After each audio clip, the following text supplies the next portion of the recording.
வணக்கம். முருகன் அமைச்சர் துரைமுருகன் அவர்கள் ஸ்டாலின் அவர்களையும் உதயநிதி ஸ்டாலின் அவர்களையும் ராஜராஜ சோழன் ராஜேந்திர சோழன் அப்படின்ட்டு புகழ்ந்து பாடியிருக்கின்றார். அதை பற்றி சுருக்கமாக பார்க்கலாம். வீடியோவுக்கு சப்ஸ்கிரைப் பண்ணி சேனலுடைய வளர்ச்சிக்கு வருவாங்க. கூடவே பெல் பட்டன் ஆன் பண்ணுவீங்க. அப்போ தான் சேனலில் போகிற வீடியோ உங்களுக்கு நோட்டிஃபிகேஷன் கிடைக்கும். சரி, வீடியோக்குள்ளார போகலாம். கனிம வளத்துறை அமைச்சர் துரைமுருகன் அவர்கள் ஸ்டாலின் அவர்களையும் உதயநிதி ஸ்டாலின் அவர்களையும் ராஜேந்திர சோழன் ராஜராஜ சோழன் அப்படிப்பட்ட ஆட்சி தான் நடந்துட்டு இருக்கு. அப்படிப்பட்ட ராஜராஜ சோழன் ராஜேந்திர சோழன் தான் இந்த இரண்டு அரசியல்வாதிகளும் திமுகவை சேர்ந்த முதலமைச்சரும் அமைச்சரும் சொல்லிட்டு புகழ்ந்து பாடி இருக்கின்றார். அதற்கு காரணம் என்னன்னு கேட்டீங்கன்னா, இப்படி புகழ்ந்து பாடி சம்பாதிச்ச பொற்காசுகளை எல்லாம் பாதுகாப்பாக வச்சிருக்கணும் அப்படிங்கிற காரணத்துக்காக தான் தற்பொழுதும் புகழ்ந்து பாடியிருக்கின்றார் என்று எடுத்துக்கொள்ள வேண்டும். சரி, இது ராஜராஜ சோழனுக்கும் ராஜேந்திர சோழனுக்கு தெரியுமா அப்படின்னு ஒரு கேள்வி கேட்க தான் நமக்கு தோன்றுகிறது. துரைமுருகன் அவர்களுடைய மகன் கதிரானந்த் அவர்களுக்கு மாவட்ட பொறுப்பாளர் பதவி வழங்கப்பட்டிருக்கிறது தற்பொழுது திராவிட முன்னேற்ற கழகத்தினுடைய ஆட்சியில். அதே போலவே அமைச்சர் அப்படிங்கிற பெயரில் திராவிட முன்னேற்ற கழகத்தில் தொடர்ந்து 40-50 ஆண்டுகளாக பயணிச்சிட்டு இருக்க துரைமுருகன் அவர்கள் ஒரு 20,000 கோடி ரூபாய்க்கு மேலே ஊழல் செஞ்சு அந்த பணத்தை காப்பாற்றி வச்சிருக்கிறாரு. அப்படி காப்பாற்றிய பணத்தை பாதுகாக்க வேண்டும், அந்த பணத்தை கட்டி காக்கணும் அப்படிங்கிறதுக்காக முதலமைச்சரையும் துணை முதலமைச்சர் உதயநிதி ஸ்டாலின் அவர்களையும் ராஜராஜ சோழன் ராஜேந்திர சோழன் சொல்லிட்டு புகழ்ந்து பாடியிருக்கின்றார். இந்த பணத்தை வச்சு தன்னுடைய ஒட்டுமொத்த குடும்பமும் நூற்றுக்கணக்கான ஆண்டுக்கு ஒரு ராஜபோக வாழ்க்கை வாழுங்கிறதுக்காக இப்படி புகழ்ந்து பாடியிருக்கிறார் என்றுதான் எடுத்துக்கொள்ள வேண்டும். அடுத்ததாக, சோழர்களுக்கு ஏன் இவ்வளவு பெருமை அப்படின்னு கேட்டிங்கன்னா, சோழர்களுடைய ஆட்சியில தான் தமிழ்நாட்டில் திருச்சியில் கல்லணை கட்டப்பட்டது. அதே போலவே தஞ்சை பெரிய கோயில் கட்டியதும் சோழர்களுடைய ஆட்சி காலத்தில். அப்படிப்பட்ட சோழர்களுடைய ஆட்சியில் நீர் மேலாண்மை மிகப்பெரிய அளவில் பாதுகாக்கப்பட்டது. உலகத்திற்கே நீர் மேலாண்மைக்கு சோழர்களுடைய ஆட்சி ஒரு முன்னுதாரணமாக எடுத்துக்காட்டாக இருந்திருக்கிறது. ஆயிரக்கணக்கான ஏரி, குளம், குட்டை, ஆறு இதெல்லாம் ஏற்படுத்தி மக்களுக்கு நீர் மேலாண்மையை உலகத்திற்கே எடுத்துக்காட்டாக விளங்கிய ஆட்சி தான் சோழர்களுடைய ஆட்சி. அப்படிப்பட்ட சோழர்களுடைய ஆட்சி நீர் மேலாண்மைக்கு மட்டுமல்ல, மக்களுக்கு பாதுகாப்பு கொடுக்குறதுல, நீதி வழங்குதலையும் உலகத்திற்கே முன்னுதாரணமாக இருந்திருக்கிறது. அதற்கு உதாரணம் தான் சோழர்களுடைய ஆட்சி காலத்தில் ஒரு மாடு நீதியை பெற்றதாக ஒரு கதை இருக்கிறது.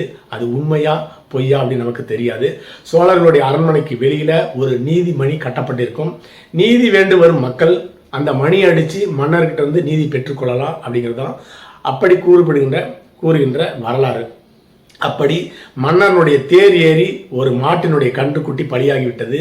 அந்த மாடு அந்த நீதிமணியை அடித்து மன்னரிடம் நீதி பெற்றதாகவும், அந்த கன்றுக்குட்டியின் மீது தேரை ஏற்றி கொன்ற மன்னனுக்கு தண்டனை வழங்கப்பட்டதாகவும், அதாவது தூக்கு தண்டனை வழங்கப்பட்டதாகவும் வரலாறு கூறுகிறது.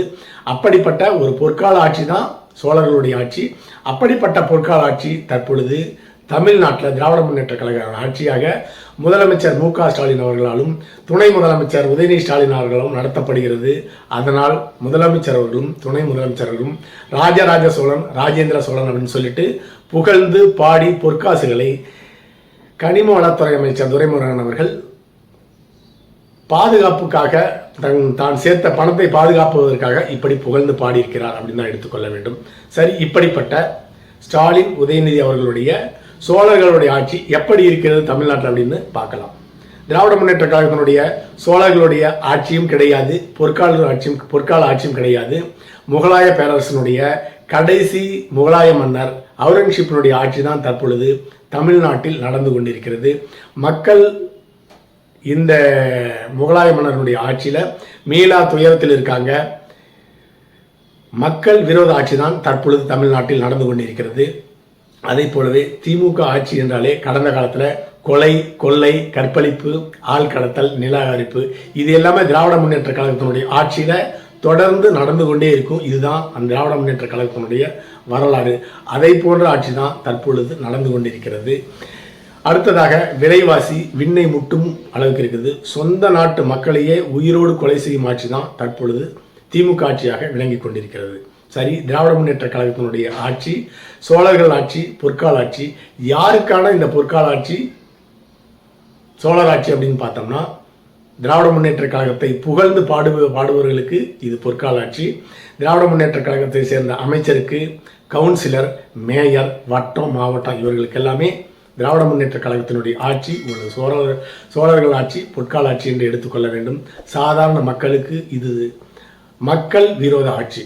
அதே போலவே தமிழக சினிமா துறை திராவிட முன்னேற்ற கழகத்தினுடைய ஆட்சியில் சோழர்கள் ஆட்சி என்று எடுத்துக்கொள்ள வேண்டும்.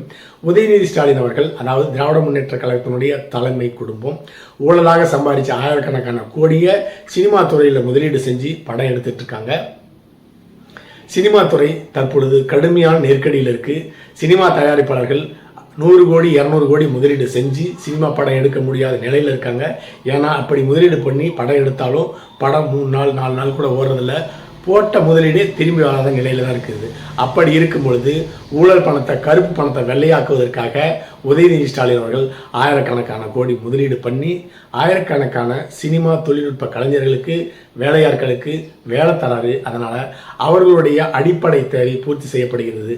அதனால் திராவிட முன்னேற்ற கழகத்தினுடைய ஆட்சி சினிமா துறைக்கு ஒரு சோழர்கள் ஆட்சி, பொற்கால ஆட்சி என்றுதான் எடுத்துக்கொள்ள வேண்டும். சாதாரண மக்களுக்கு ஒரு மனித விரோத ஆட்சி தான் நடந்து கொண்டிருக்கிறது. அடுத்ததாக ஸ்டாலின், உதயநிதி ஸ்டாலின் அவர்களுடைய சோழர் பரம்பரை என்றால் நினைவுக்கு வருவது என்னன்னு கேட்டீங்கன்னா, பொய்யான வாக்குறுதி, பொய்யான அறிவிப்பு. இதுதான் தற்பொழுது நடந்துகின்ற சோழர் ஆட்சியினுடைய ஆட்சி முறை என்று எடுத்துக்கொள்ள வேண்டும். திமுக என்றாலே ஏற்கனவே சொன்னது போல கொலை, கொள்ளை, கற்பழிப்பு, ஆள் கடத்தல், நில அபகரிப்பு, ஊழல், இது எல்லாமே கடந்த காலத்தில் நடந்து கொண்ட நிலவு. தற்பொழுது நடந்துகின்ற திராவிட முன்னேற்ற கழகத்தினுடைய ஆட்சியில் கூடவே பெண்களுக்கு எதிரான பாலியல் குற்றம், குழந்தைகளுக்கு எதிரான பாலியல் குற்றம் கடுமையான அளவுக்கு பெருகி இருக்கு. திமுக ஆட்சியில் பெருகி இருக்கிறது எடுத்துக்கொள்ள வேண்டும். அடுத்ததாக மணல் கொள்ளை, கனிம வள கொள்ளை திராவிட முன்னேற்ற கழகத்தினுடைய பிரதான தொழிலாக மாறி இருக்கிறது. இந்த மணல் கடத்தலையும் கனிம கடத்தலையும் எதிர்க்கின்ற சமூக ஆர்வலர்கள் பொது வழியில் கொடூரமாக வெட்டி கொலை செய்யப்படுகிறார்கள். அப்படிப்பட்ட மக்கள் விரோத ஆட்சி தான் இந்த சோழர்கள் ஆட்சி.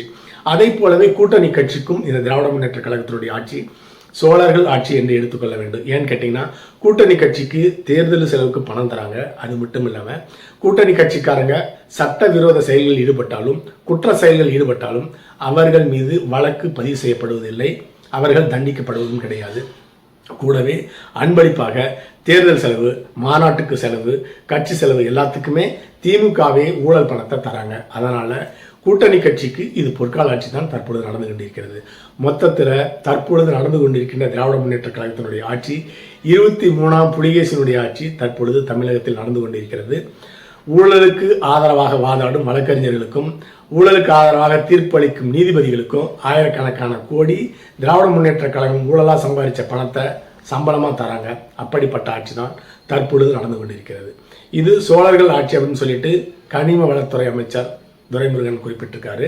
சோழர்களுடைய ஆட்சியில் நீர் மேலாண்மையை மக்கள் பயன்படுத்துவதற்காக ஏரி, குளம், குட்டை, ஆறு எல்லாமே வளப்படுத்தப்பட்டது, உருவாக்கப்பட்டது சோழர்களுடைய ஆட்சி காலத்தில். இந்த திராவிட முன்னேற்ற கழகத்தினுடைய சோழர்களுடைய ஆட்சி காலத்தில் ஆற்று மணலை, குளத்து மணலெல்லாம் வெட்டி ஆயிரக்கணக்கான கோடி சம்பாதிக்கிறது தான் இந்த சோழர்களுடைய ஆட்சி காலத்தினுடைய பெருமையாக இருக்கிறது என்றுதான் உண்மை. மொத்தத்தில் இது சோழர்கள் ஆட்சி கிடையாது, மக்கள் விரோத ஆட்சி என்று தான் எடுத்துக்கொள்ள வேண்டும். அடுத்த பதிவில் சந்திக்கலாம். நன்றி.